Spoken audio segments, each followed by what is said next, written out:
Punjabi radio USA ਸੁਣ ਰਹੇ ਸਾਰੇ ਹੀ ਮਾਣਯੋਗ ਅਤੇ ਸਤਿਕਾਰਤ ਸਰੋਤਿਆਂ ਨੂੰ ਪੰਜਾਬੀ ਰੇਡੀਓ USA ਦੀ ਟੀਮ ਅਤੇ ਮੇਰੇ ਰਾਜਕਨਵੀਰ ਸਿੰਘ ਵੱਲੋਂ ਆਪ ਜੀ ਨੂੰ ਬਹੁਤ ਹੀ ਪਿਆਰ ਸਤਿਕਾਰ ਸਾਹਿਬ ਧੰਨਵਾਦ ਜੋੜ ਕੇ ਨਿੱਘੀ ਜਿਹੀ ਸਤਿ ਸ੍ਰੀ ਅਕਾਲ। ਸਭ ਨੂੰ ਜੀ ਆਇਆਂ ਨੂੰ ਆਖਦੇ ਹਾਂ ਪ੍ਰੋਗਰਾਮ ਖਬਰ 'ਤੇ ਨਜ਼ਰ ਦੇ ਵਿੱਚ। ਪ੍ਰੋਗਰਾਮ ਖਬਰ 'ਤੇ ਨਜ਼ਰ ਦੇ ਵਿੱਚ ਪੰਜਾਬ ਭਾਰਤ ਦੇ ਵਿੱਚ ਜਿਹੜੀਆਂ ਮੁੱਖ ਖਬਰਾਂ ਹੁੰਦੀਆਂ ਉਹਨਾਂ ਦੇ ਪਿੱਛੇ ਕੀ ਚੱਲ ਰਿਹਾ ਹੁੰਦਾ ਆ ਉਸ ਦੀ ਗਹਿਰਾਈ ਤੱਕ ਜਾਣ ਦੀ ਸਾਡੀ ਕੋਸ਼ਿਸ਼ ਰਹਿੰਦੀ ਆ। ਅਤੇ ਅੱਜ ਦੇ ਦਿਨ ਸਾਡੇ ਨਾਲ ਜੁੜਦੇ ਨੇ ਪਟਿਆਲਾ ਸਟੂਡੀਓਜ਼ ਤੋਂ ਬਲਤੇਜ ਪੰਨੂ ਜੀ।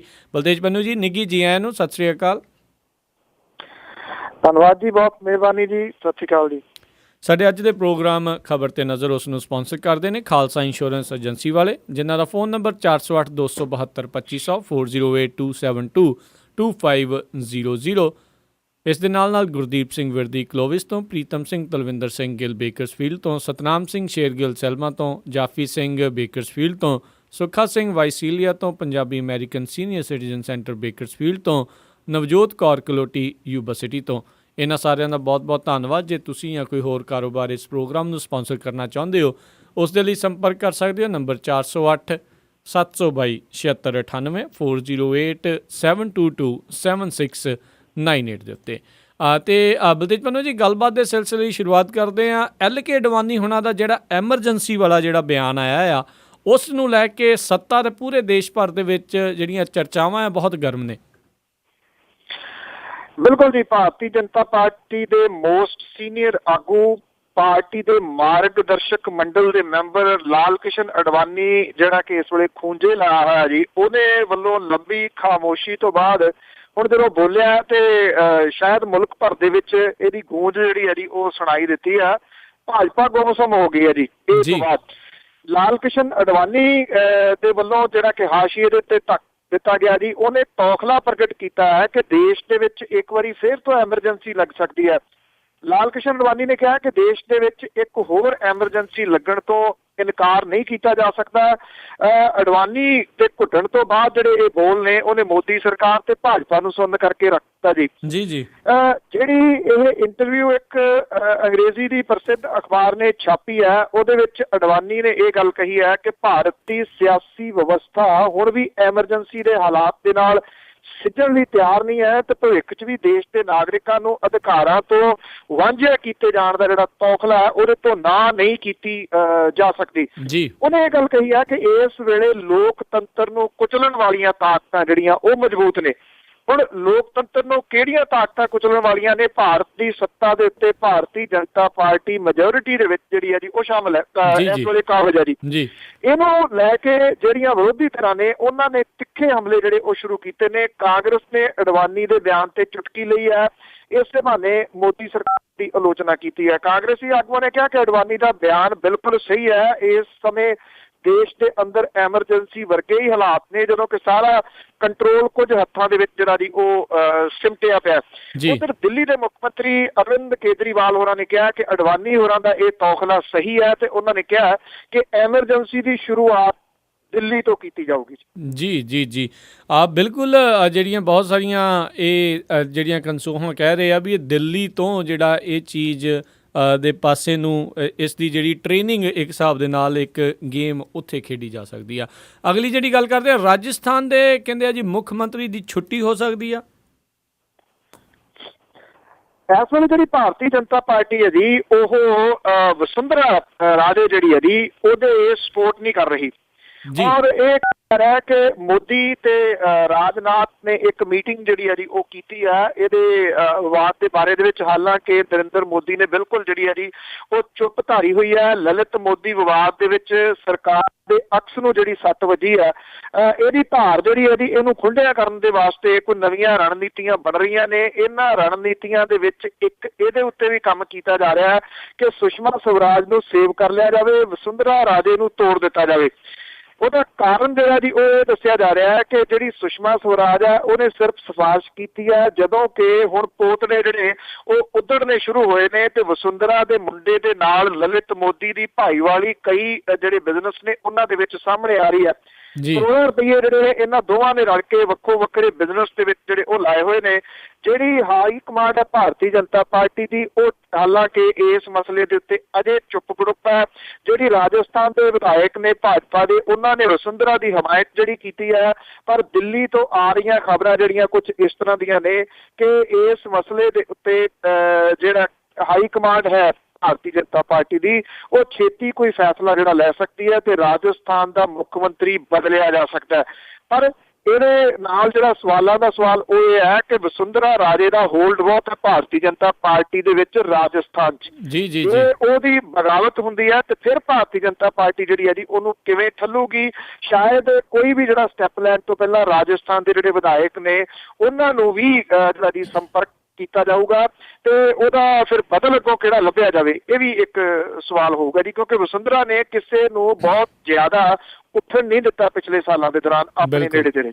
ਜੀ ਬਿਲਕੁਲ ਜੀ, ਬਿਲਕੁਲ ਆਪਣੇ ਗਵਾਂਢੀਆਂ ਤੋਂ ਸਿੱਖਿਆ ਜੀ ਉਹਨਾਂ ਨੇ ਸ਼ਾਇਦ ਵੀ ਕਿੱਦਾਂ ਸਾਰਿਆਂ ਨੂੰ ਕਾਬੂ ਰੱਖਣਾ ਆ।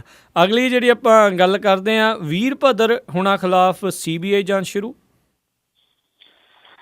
ਜੀ ਇਹ CBI ਨੇ ਵਸੀਲਿਆਂ ਤੋਂ ਵੱਧ ਜਿਹੜੀ ਜਾਇਦਾਦ ਬਣਾਉਣ ਦੇ ਮਾਮਲੇ ਦੇ ਵਿੱਚ ਹਿਮਾਚਲ ਪ੍ਰਦੇਸ਼ ਦੇ ਮੁੱਖ ਮੰਤਰੀ ਵੀਰਭੱਦਰ ਸਿੰਘ ਤੇ ਉਹਦੇ ਪਰਿਵਾਰਕ ਮੈਂਬਰਾਂ ਦੇ ਖਿਲਾਫ ਜਿਹੜੀ ਆ ਉਹ ਜਾਂਚ ਸ਼ੁਰੂ ਕਰਤੀ ਆ। ਵੀਰਭੱਦਰ ਸਿੰਘ ਦੇ ਉੱਤੇ ਦੋਸ਼ ਹੈ ਕਿ ਉਹਨੇ ਕੇਂਦਰੀ ਜਿਹੜਾ ਮੰਤਰੀ ਰਹਿੰਦਿਆਂ ਹੋਇਆਂ ਆਪਣੀ ਆਮਦਨ ਦੇ ਸੋਮਿਆਂ ਤੋਂ ਕਰੋੜਾਂ ਰੁਪਏ ਦੀ ਵਾਧੂ ਜਾਇਦਾਦ ਜਿਹੜੀ ਹੈ ਜੀ ਉਹ ਬਣਾਈ ਹੈ ਜੀ। CBI ਦੇ ਸੂਤਰ ਕਹਿੰਦੇ ਨੇ ਕਿ ਮੁੱਖ ਮੰਤਰੀ, ਉਹਦੀ ਘਰਵਾਲੀ ਪ੍ਰਤਿਭਾ ਸਿੰਘ, ਉਹਦਾ ਪੁੱਤਰ ਵਿਕਰਮਦਿੱਤਿਆ ਸਿੰਘ, ਧੀ ਅਪਰਾਜਿਤਾ ਸਿੰਘ, LIC ਏਜੰਟ ਆਨੰਦ ਚੌਹਾਨ ਜਿਹੜਾ ਜੀ ਉਹਦੇ ਖਿਲਾਫ ਜਾਂਚ ਜਿਹੜੀ ਹੈ ਜੀ ਉਹ ਸ਼ੁਰੂ ਕੀਤੀ ਗਈ ਹੈ ਜੀ। ਇਹ ਦੱਸਦੀ ਹੈ ਕਿ ਵੀਰਭੱਦਰ ਸਿੰਘ ਦੇ ਉੱਤੇ ਲੱਗਣ ਵਾਲੇ ਇਹ ਦੋਸ਼ ਕੋਈ ਪਹਿਲੇ ਨਹੀਂ ਗਏ। ਵੀਰਭੱਦਰ ਸਿੰਘ ਹੋਰਾਂ ਦਾ ਨਾਮ ਕਰਪਸ਼ਨ ਦੇ ਵਿੱਚ ਸ਼ੁਰੂ ਤੋਂ ਹੀ ਰਿਹਾ। ਹਾਂ, ਇਹਨਾਂ ਜ਼ਰੂਰ ਹੈ ਕਿ ਉਹ ਹਮੇਸ਼ਾ ਜਿਹੜਾ ਬਚ ਜਾਂਦੇ ਰਹੇ ਨੇ।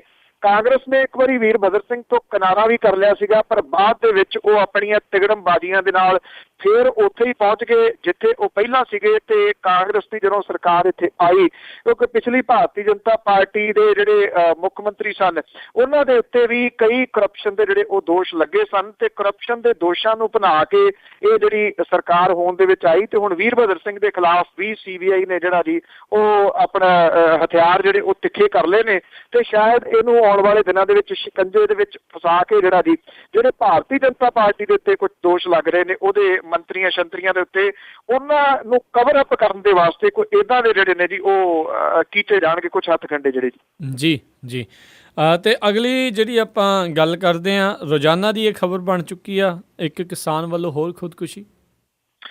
ਬਿਲਕੁਲ ਜੀ, ਜਿੱਥੇ ਰਾਹੁਲ ਗਾਂਧੀ ਨੇ ਕੱਲ ਸੁਰਜੀਤ ਸਿੰਘ ਦੇ ਘਰੇ ਆ ਕੇ ਜਿਹੜਾ ਜੀ ਅਫਸੋਸ ਪ੍ਰਗਟ ਕੀਤਾ, ਜਿਹੜਾ ਪਿਛਲੇ ਦਿਨਾਂ ਦੇ ਵਿੱਚ ਫਤਿਹਗੜ੍ਹ ਸਾਹਿਬ ਦੇ ਵਿੱਚ ਖੁਦਕੁਸ਼ੀ ਜਿਹੜੀ ਕਰ ਗਿਆ ਸੀਗਾ। ਰਾਹੁਲ ਗਾਂਧੀ ਨੇ ਉਦੋਂ ਵੀ ਫੋਟੋਆਂ ਖਿਚਾ ਕੇ ਜਿਹੜੀਆਂ ਪਾਈਆਂ ਸੀਗੀਆਂ ਤੇ ਹੁਣ ਫੇਰ ਉਹਦੇ ਭੋਗ ਤੇ ਆ ਕੇ ਫੋਟੋਆਂ ਖਿਚਾ ਕੇ ਪਾ ਲਈਆਂ ਜੀ। ਨਾ ਉਦੋਂ ਕੋਈ ਇਸ ਸਮੱਸਿਆ ਦਾ ਹੱਲ ਜਿਹੜਾ ਲੱਭਿਆ ਸੀਗਾ ਤੇ ਨਾ ਹੁਣ ਜਦੋਂ ਰਾਹੁਲ ਗਾਂਧੀ ਚੰਡੀਗੜ੍ਹ ਆ ਕੇ ਇੱਥੋਂ ਉਤਰ ਕੇ ਸੜਕੀ ਰਸਤੇ ਰਾਹੀਂ ਇੱਥੇ ਫਤਿਹਗੜ੍ਹ ਸਾਹਿਬ ਦੇ ਵਿੱਚ ਗਿਆ, ਨਾ ਕੋਈ ਹੱਲ ਹੁਣ ਜਿਹੜਾ ਜੀ ਉਹਨੇ ਦੱਸਣ ਦੀ ਜਿਹੜੀ ਹੈ ਜੀ ਉਹ ਗੱਲ ਕੀਤੀ ਹੈ ਜੀ।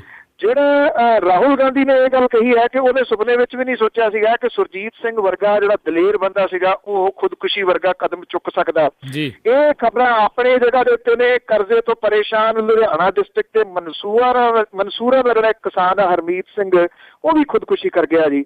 ਮ੍ਰਿਤਕ ਦਾ ਜਿਹੜਾ ਮੁੰਡਾ ਉਹ ਦੱਸਦਾ ਹੈ ਕਿ ਉਹਦੇ ਪਿਓ ਨੇ ਜ਼ਮੀਨ ਦੇ ਨਾਲ ਕੁਝ ਜ਼ਮੀਨ ਜਿਹੜੀ ਵਾਹੀ ਵਾਸਤੇ ਠੇਕੇ ਦੇ ਉੱਤੇ ਲਈ ਹੋਈ ਸੀ। ਕਣਕ ਦੇ ਸੀਜ਼ਨ ਦੇ ਵਿੱਚ ਫਸਲ ਦੇ ਉੱਤੇ ਜਿਹੜਾ ਮੀਂਹ ਪੈਣ ਦੀ ਵਜ੍ਹਾ ਕਰਕੇ ਕਰਜ਼ਾ ਜਿਹੜਾ ਸੀਗਾ ਜੀ ਉਹ ਦੇਣ ਤੋਂ ਅਸਮਰੱਥ ਸੀਗਾ ਜੀ, ਜਿਹਦੇ ਕਰਕੇ ਉਹ ਖੁਦਕੁਸ਼ੀ ਜਿਹੜੀ ਹੈ ਜੀ ਉਹ ਕਰ ਗਿਆ। ਜਿਹੜਾ ਆੜ੍ਹਤੀ ਹੈ ਉਹਦੇ ਮੁੰਡੇ, ਜਿਹੜਾ ਇਸ ਕਿਸਾਨ ਦੇ ਮੁੰਡੇ ਨੇ ਦੱਸਿਆ ਕਿ ਆੜ੍ਹਤੀਏ ਨੇ ਉਹਦੇ ਪਿਓ ਦੀ ਮਜਬੂਰੀ ਦਾ ਫਾਇਦਾ ਲੈਂਦਿਆਂ ਹੋਇਆ ਉਹਦੇ ਕੋਲ 1 ਏਕੜ ਜ਼ਮੀਨ ਦਾ ਬਿਆਨਾ ਲਿਖਵਾ ਲਿਆ ਸੀਗਾ।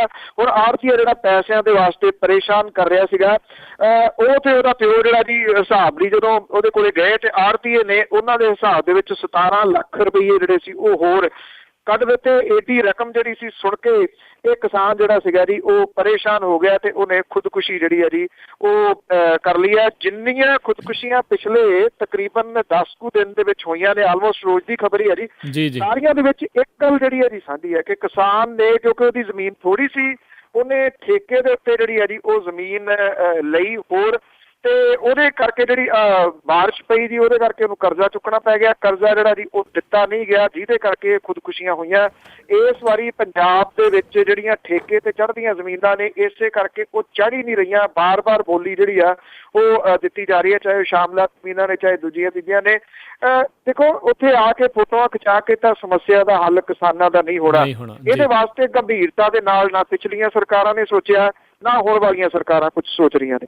ਜੀ ਜੀ ਜੀ ਬਿਲਕੁਲ ਜੀ। ਤਾਂ ਹੀ ਜਿਹੜਾ ਜੀ 70-80 ਰੁਪਈਆਂ ਦੇ ਜਿਹੜੇ ਚੈੱਕ ਆ ਬਾਅਦ ਦੇ ਵਿੱਚ ਮੁਆਵਜ਼ੇ ਦੇ ਵਜੋਂ ਮਜ਼ਾਕ ਦੇ ਰੂਪ 'ਚ ਇਹਨਾਂ ਨੂੰ ਦੇ ਦਿੱਤੇ ਜਾਂਦੇ ਆ। ਅਗਲੀ ਜਿਹੜੀ ਗੱਲ ਕਰਦੇ ਹਾਂ, ਅਕਾਲੀ ਦਲ ਨੂੰ ਆਪਣੇ ਪੰਥਕ ਏਜੰਡੇ ਦੇ ਲਈ ਸ਼੍ਰੀ ਅਨੰਦਪੁਰ ਸਾਹਿਬ ਦਾ ਜਿਹੜਾ ਇਹ ਸਥਾਪਨਾ ਦਿਵਸ ਆ, ਉਸ ਦੇ ਇਕੱਠ ਤੋਂ ਕਾਫੀ ਆਸਾਂ ਨੇ। ਬਿਲਕੁਲ ਜੀ, ਕਹਿਣ ਨੂੰ 350 ਸਾਲਾ ਇਹ ਜਿਹੜਾ ਜੀ ਅਨੰਦਪੁਰ ਸਾਹਿਬ ਦਾ ਸਥਾਪਨਾ ਦਿਵਸ ਮਨਾਇਆ ਜਾ ਰਿਹਾ, ਪਰ ਅਸਲ ਦੇ ਵਿੱਚ ਇਹ ਅਕਾਲੀ ਭਾਜਪਾ ਸਿਆਸੀ ਰੈਲੀ ਹੈ ਜੀ। ਇਹਦੇ ਤੋਂ ਵੱਧ ਹੋਰ ਕੁਝ ਨਹੀਂ। ਵੀਰ ਦਵਿੰਦਰ ਸਿੰਘ ਹੋਰਾਂ ਨੇ ਪਿਛਲੇ ਦਿਨਾਂ ਦੇ ਵਿੱਚ ਇੱਕ ਸਵਾਲ ਖੜਾ ਕੀਤਾ ਸੀਗਾ, ਸਵਾਲ ਜਾਇਜ਼ ਵੀ ਸੀਗਾ। ਉਹਨਾਂ ਕਿਹਾ ਸੀਗਾ ਕਿ ਇਹ ਦਿਨ ਜਿਹੜਾ ਜੀ ਇਹਨੂੰ ਜਿਹੜੇ ਸਿੱਖਾਂ ਦੇ ਦਿਨ ਦੇ ਤੌਰ ਦੇ ਉੱਤੇ ਮਨਾਇਆ ਜਾਵੇ, ਨਾ ਕਿ ਇਹਦੇ ਉੱਤੇ ਸਿਆਸਤ ਜਿਹੜੀ ਆ ਉਹ ਕੀਤੀ ਜਾਵੇ। ਪਰ ਬਾਦਲ ਸਾਹਿਬ ਤੇ ਕਿਸੇ ਮਸਲੇ ਦੇ ਉੱਤੇ, ਉਹ ਵੀ ਇਹਨਾਂ ਦਿਨਾਂ ਦੇ ਵਿੱਚ ਪੰਥਕ ਮੁੱਦੇ ਦੇ ਉੱਤੇ ਸਿਆਸਤ ਨਾ ਕਰਨ, ਇਹ ਤਾਂ ਗੱਲ ਪੋਸੀਬਲ ਨਹੀਂ ਹੋ ਸਕਦੀ। ਉਹਨਾਂ ਨੇ ਜਿਹੜੇ ਸ਼ਾਸਤਰ ਵਗੈਰਾ ਨੇ, ਜਿਹੜੇ ਹੁਣ ਅਨੰਦਪੁਰ ਸਾਹਿਬ ਦੇ ਵਿੱਚ ਆਏ ਨੇ, ਜਿਹਨੂੰ ਉਹਨਾਂ ਨੇ ਦਰਸ਼ਨ ਦੀਦਾਰੇ ਯਾਤਰਾ ਕਿਹਾ ਸੀਗਾ ਜੀ, ਉਹਦਾ ਪੂਰਾ ਸਿਆਸੀ ਲਾਹਾ ਲਿਆ। ਹੁਣ ਉਹ ਕਈ ਦਿਨਾਂ ਤੋਂ ਡਟੇ ਹੋਏ ਨੇ ਅਨੰਦਪੁਰ ਸਾਹਿਬ ਦੇ ਵਿੱਚ। ਉੱਥੇ ਜਿਹੜਾ ਜੀ ਜੋ ਕੁਛ ਚੱਲ ਰਿਹਾ, ਇਹਨੂੰ ਪੰਥਕ ਮੁੱਦਾ ਬਣਾ ਕੇ ਜਿਹੜਾ ਜੀ ਸਾਹਮਣੇ ਲਿਆ ਰਹੇ ਨੇ, ਔਰ ਇਹਦਾ ਪੂਰਾ ਸਿਆਸੀ ਲਾਹਾ ਲੈ ਰਹੇ ਨੇ। ਬੇਸ਼ੱਕ ਉਹਨਾਂ ਨੇ ਜਿਹੜਾ ਸੀ ਸੈਂਟਰ ਦੀ ਸਰਕਾਰ ਨੂੰ ਇਹ ਦੱਸਣ ਦੀ ਕੋਸ਼ਿਸ਼ ਕਰਨੀ ਸੀਗੀ 1 ਲੱਖ ਬੰਦੇ ਦਾ ਇਕੱਠ ਕਰਕੇ ਕਿ ਪੰਜਾਬ ਦੇ ਲੋਕ ਸਾਡੇ ਨਾਲ ਨੇ, ਤੁਸੀਂ ਸਾਡੀ ਗੱਲ ਨਹੀਂ ਸੁਣਦੇ। ਪਰ ਜਿਹੜੇ ਬੀਜੇਪੀ ਵਾਲੇ ਨੇ ਪੰਜਾਬ ਦੇ, ਉਹਨਾਂ ਨੇ ਆਪਣਾ ਜਿਹੜਾ ਜੀ ਚਲਾ ਕੇ ਤੀਰ ਜਿਹੜੇ ਉਹ ਪ੍ਰਧਾਨ ਮੰਤਰੀ ਨੂੰ ਇੱਥੇ ਰੋਕ ਦਿੱਤਾ, ਤੇ ਇਹਦੇ ਨਾਲ ਥੋੜੀ ਫੂਕ ਤਾਂ ਜਿਹੜੀ ਆ ਜੀ ਉਹ ਨਿਕਲੀ ਆ। ਪਰ ਕਿਸੇ ਜਗ੍ਹਾ ਦੇ ਉੱਤੇ ਵੀ ਜਿਹੜਾ ਉੱਥੇ ਬੰਦੇ ਇਕੱਠੇ ਕਰਨ ਦਾ ਹੈ ਨਾ ਜੀ, ਉਹਦੇ ਵਿੱਚ ਕੋਈ ਕਮੀ ਨਹੀਂ ਆਈ। ਹਜ਼ਾਰਾਂ ਬੱਸਾਂ ਜਿਹੜੀਆਂ ਨੇ ਉਹ ਪੰਜਾਬ ਦੇ ਵਿੱਚੋਂ ਫੜ ਲਈਆਂ ਗਈਆਂ ਨੇ, ਫੜ ਕੇ ਜਿਹੜੀਆਂ ਜੀ ਇਹ ਅਨੰਦਪੁਰ ਸਾਹਿਬ ਨੂੰ ਗਈਆਂ ਨੇ। ਉੱਥੇ ਵੱਡਾ ਇਕੱਠ ਕਰਕੇ ਜਿਹੜਾ ਜੀ ਉਹ ਦੱਸਣਾ ਚਾਹੁੰਦੇ ਨੇ ਪ੍ਰਕਾਸ਼ ਸਿੰਘ ਬਾਦਲ ਹੋਰੀ ਕਿ ਪੰਜਾਬ ਦੇ ਲੋਕ ਅੱਜ ਵੀ ਉਹਨਾਂ ਦੇ ਨਾਲ ਨੇ। ਜਿੰਨਾ ਮਰਜ਼ੀ ਕੋਈ ਰੌਲਾ ਜਿਹੜਾ ਜੀ ਪਾਈ ਜਾਵੇ, ਜਿੰਨੀ ਮਰਜ਼ੀ ਕੋਈ ਦੁਹਾਈ ਜਿਹੜੀ ਹੈ ਜੀ ਉਹ ਪਾਈ ਜਾਵੇ, ਜੇ ਉੱਥੇ ਲੱਖ ਬੰਦੇ ਦਾ ਇਕੱਠ ਹੁੰਦਾ ਤਾਂ, ਕਿਉਂਕਿ ਕਹਿਣ ਨੂੰ ਭਾਵੇਂ ਸਭ ਨੂੰ ਪਤਾ ਕਿ ਕਿਵੇਂ ਇਹ ਇਕੱਠ ਜਿਹੜਾ ਕੀਤਾ ਜਾਂਦਾ, ਪਰ ਇੰਨੇ ਬੰਦੇ ਦਾ ਪਹੁੰਚ ਜਾਣਾ ਵੀ ਜਿਹੜਾ ਉਹ ਆਪਣੇ ਆਪ ਦੇ ਵਿੱਚ ਸਵਾਲ ਤਾਂ ਜਿਹੜੇ ਉਹ ਖੜੇ ਕਰੂਗਾ ਹੀ। ਜਿਹੜੇ ਤਰੀਕੇ ਦੇ ਨਾਲ ਅਕਾਲੀ ਦਲ ਪੰਥਕ ਮੁੱਦਿਆਂ ਵੱਲ ਨੂੰ ਪਰਤ ਰਿਹਾ, ਉਹਨੂੰ ਲੱਗਦਾ ਹੈ ਕਿ ਇਹ ਜਿਹੜੇ ਮੁੱਦੇ ਨੇ, ਇਹਨਾਂ ਦੇ ਨਾਲ ਇਕੱਠ ਜਿਹੜਾ ਉਹ ਕੀਤਾ ਜਾ ਸਕਦਾ। ਹੁਣ ਅਦਰਵਾਈਜ਼ ਉਹਨਾਂ ਤੋਂ ਇਕੱਠ ਕਰਨਾ ਜਿਹੜਾ ਜੀ ਸਿਆਸੀ ਤੌਰ ਦੇ ਉੱਤੇ ਔਖਾ ਹੋਇਆ ਪਿਆ ਜੀ। ਜੀ ਜੀ ਤੇ ਅਗਲੀ ਗੱਲ ਕਰੀਏ, ਰਾਜਨੀਤਿਕਾਂ ਦੇ ਮੋਹਰੇ ਜਿਹੜੀਆਂ ਪਾਇਲਟ ਗੱਡੀਆਂ ਚੱਲਦੀਆਂ ਆ, ਉਹਨੇ ਵੀ ਜਿਹੜਾ ਜੀ ਖਜ਼ਾਨੇ ਦਾ ਧੂੰਆਂ ਕੱਢਿਆ ਪਿਆ ਜੀ। ਇਹ ਵੱਡੇ ਅਫਸਰਾਂ ਦੇ ਮੂਹਰੇ ਜਿਹੜੇ ਹੂਟਰ ਵੱਜਦੇ ਨੇ, ਜਿਹਦੇ ਵਿੱਚ ਡਾਂਗਾਂ ਵਾਲੇ ਹੁੰਦੇ ਆ ਜੀ ਬੈਠੇ, ਔਰ ਉਹ ਇੱਦਾਂ ਸੜਕਾਂ ਦੇ ਉੱਤੋਂ ਲੰਘਦੇ ਨੇ ਕਿ ਸੜਕਾਂ ਜਿੱਦਾਂ ਉਹਨਾਂ ਦੇ ਪਿਓ ਨੇ ਮੁੱਲ ਲੈ ਲਈਆਂ ਹੁੰਦੀਆਂ ਜੀ। ਉਹ ਡਾਂਗਾਂ ਬਣਾਉਂਦੇ, ਜਿਹੜੀ ਗੱਡੀ ਆ ਗਈ ਜੀ ਉਹਦੇ ਤੇ ਡਾਂਗ ਵੀ ਮਾਰਦੇ ਨੇ, ਕੁੱਟ ਕਟਾਪਾ ਵੀ ਬੰਦਿਆਂ ਦਾ ਜਿਹੜਾ ਜੀ ਉਹ ਕਰਦੇ ਨੇ। ਇਹ ਜਿਹੜੀਆਂ ਸਰਕਾਰੀ ਗੱਡੀਆਂ ਮੂਹਰੇ ਚੱਲਦੀਆਂ ਨੇ, ਉਹ ਇਸ ਵੇਲੇ ਪੰਜਾਬ ਦੇ ਖਜ਼ਾਨੇ ਨੂੰ 2.5 ਕਰੋੜ ਰੁਪਏ ਦਾ ਰਗੜਾ ਜਿਹੜਾ ਜੀ ਉਹ ਲਾ ਰਹੀਆਂ ਨੇ।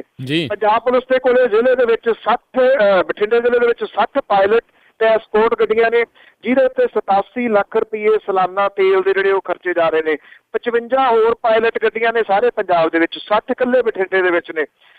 Deputy commissioner, SSPs, DIG, IG ਦੇ ਨਾਲ ਜਿਹੜੀਆਂ ਉਹ ਚੱਲਦੀਆਂ ਨੇ। ਇਹਨਾਂ ਦਾ ਜਿਹੜਾ ਸਾਲਾਨਾ ਤੇਲ ਦਾ ਖਰਚਾ ਜਿਹੜਾ ਜੀ ਉਹ 1 ਕਰੋੜ 65 ਲੱਖ ਰੁਪਏ ਆ। ਜਿਹੜੇ ਪੰਜਾਬ ਭਰ ਦੇ ਵਿੱਚੋਂ ਮੁੱਖ ਮੰਤਰੀ ਦੇ ਜ਼ਿਲ੍ਹਾ ਮੁਕਤਸਰ ਦੇ ਵਿੱਚ ਇਸ ਮਾਮਲੇ ਦੀ ਜਿਹੜੀ ਝੰਡੀ ਹੈ, ਮੁਕਤਸਰ ਪੁਲਿਸ ਦੇ ਕੋਲੇ 3 ਪਾਇਲਟ ਜਿਪਸੀਆਂ ਤੇ 2 ਪਾਇਲਟ ਗੱਡੀਆਂ ਨੇ। SSP ਤੇ ਡਿਪਟੀ ਕਮਿਸ਼ਨਰ ਦੇ ਕੋਲੇ ਨੇ। ਸਾਲ 14 ਦੇ ਵਿੱਚ ਇਹਨਾਂ 5 ਪਾਇਲਟ ਗੱਡੀਆਂ ਦਾ ਤੇਲ ਦਾ ਖਰਚ ਕੋਈ 44.5 ਲੱਖ ਰੁਪਈਆ ਸੀਗਾ। ਬਠਿੰਡਾ ਜ਼ਿਲ੍ਹੇ ਦੇ ਵਿੱਚ 2 ਪਾਇਲਟ ਗੱਡੀਆਂ ਜਿਹੜੀਆਂ ਨੇ ਉਹ VIPs ਤੇ 2 ਡਿਪਟੀ ਕਮਿਸ਼ਨਰ ਤੇ SSP ਦੇ ਨਾਲ ਚੱਲਦੀਆਂ ਨੇ। ਚਾਰੇ ਗੱਡੀਆਂ ਦਾ ਤੇਲ ਦਾ ਖਰਚਾ 14 ਦੇ ਵਿੱਚ 12,78,000 ਰੁਪਏ ਰਿਹਾ। ਔਰ ਜ਼ਿਲ੍ਹਾ ਫਰੀਦਕੋਟ ਦੇ ਵਿੱਚ SSPs ਤੇ ਇੱਕ VIPs ਦੀ ਪਾਇਲਟ ਗੱਡੀ ਦੇ ਵਿੱਚ ਪਿਛਲੇ 8 ਵਰ੍ਹਿਆਂ ਦੇ ਵਿੱਚ 35.5 ਲੱਖ ਰੁਪਏ ਦਾ ਜਿਹੜਾ ਜੀ ਉਹ ਤੇਲ ਪਿਆ। ਕੱਲ ਮੈਂ ਪੜ੍ਹ ਰਿਹਾ ਸੀਗਾ ਇੱਕ ਰਿਪੋਰਟ ਕਿ ਜਿਹੜੇ ਘੋੜੇ ਨੇ ਉਹ 6 ਦਿੱਤੇ ਗਏ ਸਨ 3 ਡਿਸਟ੍ਰਿਕਟ ਦੇ ਵਾਸਤੇ। ਉਹ 6 ਦੇ 6 ਜਿਹੜੇ ਘੋੜੇ, ਇੱਕ ਤਾਂ ਉਹਨਾਂ ਦੇ ਵਿੱਚੋਂ ਮਰ ਗਿਆ, 5 ਜਿਹੜੇ ਹੈਗੇ ਨੇ, 5 ਦੇ 5 ਬਾਦਲ ਪਰਿਵਾਰ ਦੇ ਵਾਸਤੇ ਜਿਹੜੇ ਬਾਦਲ ਪਿੰਡ ਦੇ ਵਿੱਚ ਲੱਗੇ ਹੋਏ ਨੇ। 3 ਡਿਸਟ੍ਰਿਕਟ ਦੇ ਇਹ ਟੋਟਲ ਨੇ ਜੀ ਘੋੜੇ, ਜਿਹੜੀ ਘੋੜ ਪੁਲਿਸ ਹੈ ਉਹਨਾਂ ਦੇ ਵਾਸਤੇ। ਤੇ ਜਿਹੜੇ ਕੁੱਤੇ ਨੇ ਜੀ ਉਹ ਜਿਹੜੇ ਉਹ ਮੈਕਸੀਮਮ ਸਾਰੇ ਉੱਥੇ ਬਾਦਲ ਪਿੰਡ ਦੇ ਆਲੇ ਦੁਆਲੇ ਨੇ, ਉਹ ਲੋਕਾਂ ਦੇ ਘਰ ਜਿਹੜੇ ਸੁੰਘਦੇ ਫਿਰਦੇ ਨੇ। ਜਦੋਂ ਪਰਿਵਾਰ ਦੇ ਮੈਂਬਰਾਂ ਨੇ ਆਉਣਾ ਹੋਵੇ, ਹੁਣ ਕੋਈ ਨਾ ਕੋਈ ਤਾਂ ਤੁਰਿਆ ਹੀ ਰਹਿੰਦਾ, ਤੇ ਉਹਨਾਂ ਦਾ ਖਰਚਾ ਜਿਹੜਾ ਜੀ ਤਿੱਗਣਾ ਹੋ ਗਿਆ ਘੋੜਿਆਂ ਤੇ ਕੁੱਤਿਆਂ ਦਾ ਵੀ। ਜੀ ਜੀ ਜੀ। ਤੇ ਅਗਲੀ ਜਿਹੜੀ ਆਪਾਂ ਗੱਲ ਕਰਦੇ ਹਾਂ, AK-47 ਰਾਈਫਲਾਂ ਕਹਿੰਦੇ ਆ ਜੀ ਪੁਲਿਸ ਵੱਲੋਂ ਵਰਤੀਆਂ ਗਈਆਂ ਸੀ, ਜਿਹੜਾ ਅੰਮ੍ਰਿਤਸਰ ਦੇ ਵਿੱਚ ਮੁਕਾਬਲਾ ਹੋਇਆ ਸੀ।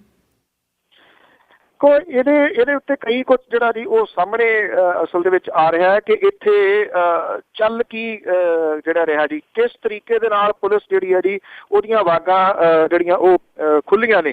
ਜਿਹੜਾ ਮੁਖਜੀਤ ਸਿੰਘ ਮੁੱਖਾ ਜਿਹੜਾ ਮਾਰਿਆ ਸੀਗਾ ਜੀ, ਉਹਨੂੰ ਹਲਾਕ ਕਰਨ ਦੇ ਟਾਈਮ ਜਿੰਨੀ ਇੱਕ ਜਾਂਚ ਦੀ ਮੁੱਢਲੀਆਂ ਰਿਪੋਰਟਾਂ ਆ ਰਹੀਆਂ ਨੇ ਕਿ ਘਟਨਾ ਦੇ ਟਾਈਮ AK-47 ਰਾਈਫਲਾਂ ਤੇ ਪਿਸਤੌਲ ਦੇ ਨਾਲ ਕੁਝ ਗੋਲੀਆਂ ਚਲਾਈਆਂ ਗਈਆਂ ਜੀ। ਮੁਖੇ ਦੇ ਪਰਿਵਾਰ ਤੇ ਅਕਾਲੀ ਆਗੂਆਂ ਨੇ ਮੰਗ ਕੀਤੀ ਹੈ ਕਿ 7 ਦਿਨਾਂ ਦੇ ਵਿੱਚ ਜਾਂਚ ਮੁਕੰਮਲ ਕੀਤੀ ਜਾਵੇ, ਜਿਹੜੇ ਪੁਲਿਸ ਕਰਮਚਾਰੀ ਨੇ ਉਹਨਾਂ ਨੂੰ ਮੁਅੱਤਲ ਜਿਹੜਾ ਕੀਤਾ ਜਾਵੇ। ਜਿਹੜੀ SIT ਬਣੀ ਹੈ ਇਸ ਮਾਮਲੇ ਦੇ ਵਿੱਚ, ਉਹਨੇ ਖੁਲਾਸਾ ਇਹ ਕੀਤਾ ਹੈ ਕਿ ਇਸ ਮੁਕਾਬਲੇ ਦੇ ਵਿੱਚ 3 AK-47 ਰਾਈਫਲਾਂ ਤੇ ਪਿਸਤੌਲਾਂ ਦੀ ਜਿਹੜੀ ਉਹ ਵਰਤੋਂ ਕੀਤੀ ਗਈ ਸੀਗੀ ਜੀ। ਪੋਸਟਮਾਰਟਮ ਰਿਪੋਰਟ ਤੇ ਫੋਰੈਂਸਿਕ ਮਾਹਰ ਜਿਹੜੇ ਨੇ ਉਹਨਾਂ ਦੀ ਰਿਪੋਰਟ ਨੂੰ ਵੀ ਵੇਖਿਆ ਜਾ ਰਿਹਾ ਹੈ। ਇਹਦੇ ਦੌਰਾਨ ਜਿਹੜਾ ਇੱਥੋਂ ਦਾ ਡਿਸਟ੍ਰਿਕਟ ਅਕਾਲੀ ਦਲ ਹੈਗੇ ਨੇ ਜੀ, ਉਹਨਾਂ ਨੇ ਸੁਖਬੀਰ ਸਿੰਘ ਬਾਦਲ ਨੂੰ ਅਪੀਲ ਕੀਤੀ ਹੈ ਕਿ ਉਹ ਜਾਂਚ ਟੀਮ ਨੂੰ ਆਦੇਸ਼ ਦੇਵੇ ਕਿ 7 ਦਿਨਾਂ ਦੇ ਵਿੱਚ ਜਾਂਚ ਜਿਹੜੀ ਹੈ ਜੀ ਉਹ ਮੁਕੰਮਲ ਕੀਤੀ ਜਾਵੇ। ਨਾਰਕੋਟਿਕ ਸੈੱਲ ਦੀ ਘਟਨਾ ਦੇ ਸੰਬੰਧਿਤ ਪੁਲਿਸ ਕਰਮਚਾਰੀ ਜਿਹੜੇ ਨੇ ਉਹਨਾਂ ਨੂੰ ਮੁਅੱਤਲ ਜਿਹੜਾ ਉਹ ਕੀਤਾ ਜਾਵੇ।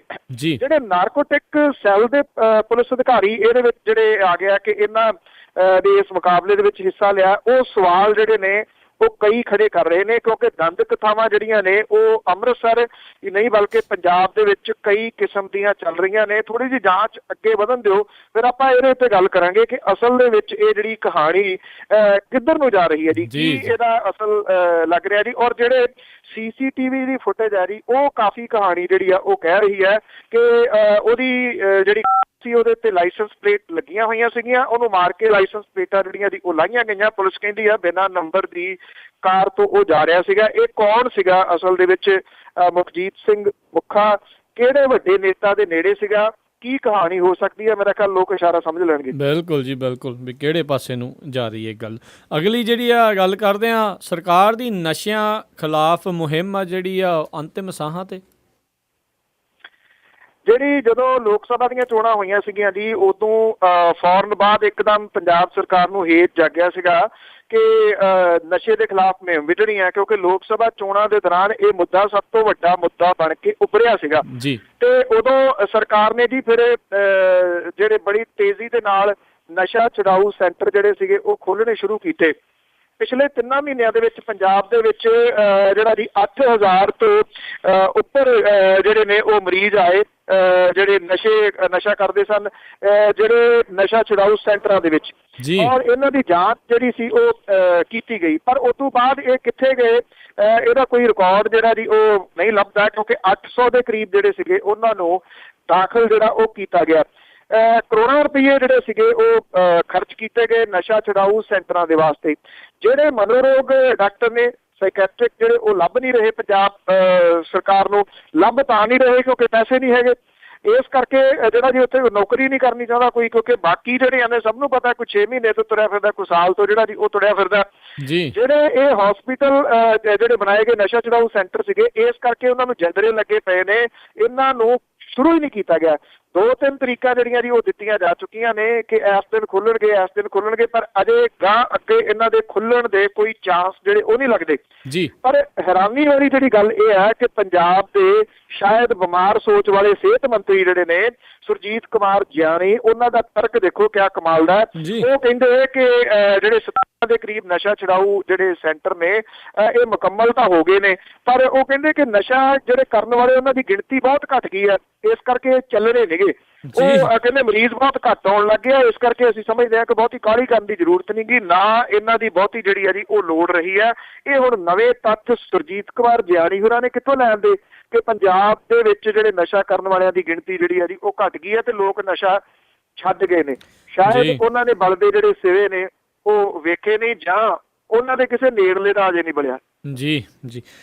ਅਗਲੀ ਜਿਹੜੀ ਗੱਲ ਕਰਦੇ ਆ, ਬਾਪੂ ਸੂਰਤ ਸਿੰਘ ਹੁਣਾਂ ਨੂੰ PGI ਲਿਆਂਦਾ ਗਿਆ।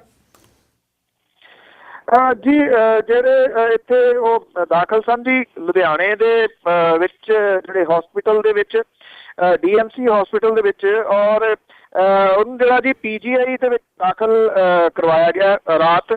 ਔਰ ਇਹ ਜਿਹੜਾ ਉਹਦੇ ਪਰਿਵਾਰ ਦੇ ਕੁਝ ਮੈਂਬਰ ਨੇ ਉਹ ਦੱਸਦੇ ਨੇ ਕਿ ਜਨਵਰੀ ਤੋਂ ਜਿਹੜੇ ਭੁੱਖ ਹੜਤਾਲ ਦੇ ਉੱਤੇ ਬੈਠੇ ਹੋਏ ਸੂਰਤ ਸਿੰਘ ਖਾਲਸਾ ਜਿਹੜੇ ਨੇ ਉਹਨਾਂ ਨੂੰ ਹੀਰੋ ਹਾਰਟ DMC ਤੋਂ PGI ਚੰਡੀਗੜ੍ਹ ਜਿਹੜਾ ਜੀ ਬਿਨਾਂ ਦੱਸੇ ਤੋਂ ਤਬਦੀਲ ਕਰ ਦਿੱਤਾ ਗਿਆ। ਉਹਦੇ ਜਿਹੜੇ ਪਰਿਵਾਰ ਦੇ ਮੈਂਬਰ ਨੇ, ਉਹਨਾਂ ਦੀ ਬੇਟੀ ਖਾਸ ਤੌਰ ਉਹਨੇ ਇਹ ਕਿਹਾ ਕਿ ਡਾਕਟਰਾਂ ਨੇ ਸੂਰਤ ਸਿੰਘ ਹੋਰਾਂ ਨੂੰ ਛੁੱਟੀ ਦੇ ਦਿੱਤੀ ਸੀ ਕਿ ਉਹ ਘਰ ਜਾ ਸਕਦੇ ਨੇ, ਪਰ ਪੁਲਿਸ ਨੇ ਜ਼ਬਰਦਸਤੀ ਜਿਹੜਾ ਉਹਨਾਂ ਨੂੰ ਚੁੱਕ ਕੇ ਇੱਥੇ PGI ਦੇ ਵਿੱਚ ਜਿਹੜਾ ਜੀ ਉਹ ਦਾਖਲ ਕਰਵਾ ਦਿੱਤਾ। ਉਹ ਕਹਿੰਦੇ ਕਿ PGI ਦੇ ਡਾਕਟਰ ਜਿਹੜੇ ਨੇ ਉਹ ਸਾਨੂੰ ਕੁਝ ਨਹੀਂ ਦੱਸ ਰਹੇ ਕਿ ਕੀ ਰੀਜ਼ਨ ਹੈ ਕਿ DMC ਤੋਂ ਚੁੱਕ ਕੇ PGI ਲਿਆਂਦੇ ਗਏ ਨੇ।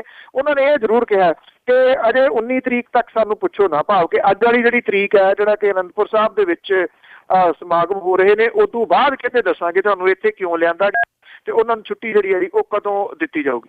ਜੀ ਤਾਂ ਸਰੋਤਿਓ, ਇਹ ਸੀਗੀਆਂ ਸਾਡੀਆਂ ਅੱਜ ਦੀਆਂ ਕੁਝ ਖਬਰਾਂ ਜਿਨ੍ਹਾਂ ਬਾਰੇ ਜਾਣਕਾਰੀ ਦੇ ਰਹੇ ਸੀਗੇ ਬਲਤੇਜ ਪੰਨੂ ਜੀ। ਤੇ ਬਲਤੇਜ ਪੰਨੂ ਜੀ, ਜਾਣ ਤੋਂ ਪਹਿਲਾਂ ਅੱਜਨਾਮਾ ਕਿ ਐਮਰਜੈਂਸੀ ਅਡਵਾਨੀ ਨੂੰ ਆਈ ਚੇਤੇ, ਸੰਜੇ ਗਾਂਧੀ ਦਾ ਚੇਤਾ ਵੀ ਨਾਲ ਮੀਆਂ। ਐਮਰਜੈਂਸੀ ਅਡਵਾਨੀ ਨੂੰ ਆਈ ਚੇਤੇ, ਸੰਜੇ ਗਾਂਧੀ ਦਾ ਚੇਤਾ ਵੀ ਨਾਲ ਮੀਆਂ।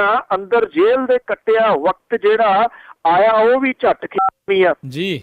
ਤਾਂ ਹੀ ਆਖਦਾ ਫੇਰ ਹੈ ਦੇਸ਼ ਅੰਦਰ ਹੁੰਦਾ ਉਦਾਂ ਦਾ ਜਾਪਦਾ ਹਾਲ ਮੀਆਂ। ਲੀਡਰਸ਼ਿਪ ਸੰਕੇਤ ਨਹੀਂ ਠੀਕ ਦਿੰਦੀ, ਹੋਣਾ ਸੌਖਾ ਨਾ ਵਕਤ ਨੂੰ ਟਾਲ ਮੀਆਂ ਜੀ। ਰਿਹਾ ਸੀ ਬੀਜ ਦਾ ਤੁੰਮੇ ਦਾ ਬੀਜ ਬਾਪੂ, ਬੁੱਢੇ ਵਾਲੇ ਹੁਣ ਚਿੰਤਾ ਹੈ ਕਰਨ ਲੱਗਾ ਜੀ। ਰਿਹਾ ਸੀ ਬੀਜ ਦਾ ਤੁੰਮੇ ਦਾ ਬੀਜ ਬਾਪੂ, ਬੁੱਢੇ ਵਾਰੇ ਹੁਣ ਚਿੰਤਾ ਹੈ ਕਰਨ ਲੱਗਾ। ਫਿਕਰ ਦੇਸ਼ ਦਾ ਜਾਪਦਾ ਬੜਾ ਉਹਨੂੰ, ਹੌਕਾ ਆਪਣਾ ਅੰਦਰੋਂ ਭਰਨ ਲੱਗਾ ਜੀ। ਬਹੁਤ ਬਹੁਤ ਧੰਨਵਾਦ ਬਲਤੇਜ ਪੰਨੂ ਜੀ, ਤੁਸੀਂ ਸਾਡੇ ਨਾਲ ਜੁੜੇ, ਇਹਨਾਂ ਖਬਰਾਂ ਬਾਰੇ ਸਾਨੂੰ ਇਹ ਜਾਣਕਾਰੀ ਦਿੱਤੀ। ਅਗਲੇ ਬੁਲੇਟਿਨ ਤੱਕ ਲਈ ਤੁਹਾਡਾ ਬਹੁਤ ਬਹੁਤ ਧੰਨਵਾਦ, ਮਿਹਰਬਾਨੀ, ਸਤਿ ਸ੍ਰੀ ਅਕਾਲ। ਧੰਨਵਾਦ ਜੀ, ਸਤਿ ਸ੍ਰੀ ਅਕਾਲ ਜੀ।